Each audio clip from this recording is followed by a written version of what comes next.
things before I stop.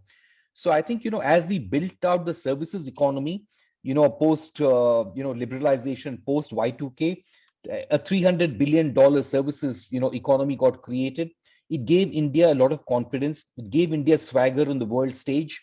And people were still asking questions like, we are good at building services companies, but can we ever build a great product company? And for a long time, the answer was that probably it's very difficult for India to build a product company. And there was some degree of pessimism. But I think a lot of that has changed. What has changed, if you ask me? I think what has changed is the following, which is if you have to build a product, then you need to understand the consumer really well.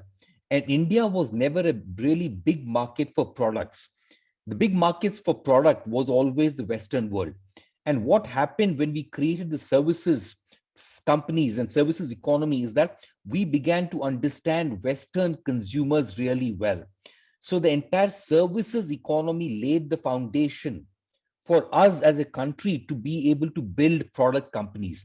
So you're seeing a lot of product companies being created on the back of our services capabilities and our deep understanding of the Western consumer and the Western markets. So that's a big change, which is that India is becoming a product nation. And we are also becoming a deep tech nation, which is that if you see, for the first time, an Indian space company launched a rocket. We have a company called Spaceroot. We have a company called Agnikool, which has created these launch pads and platforms. And we are having several other deep tech companies being set up in India. So I think, from services to products to deep tech, we are seeing some of these changes that are happening.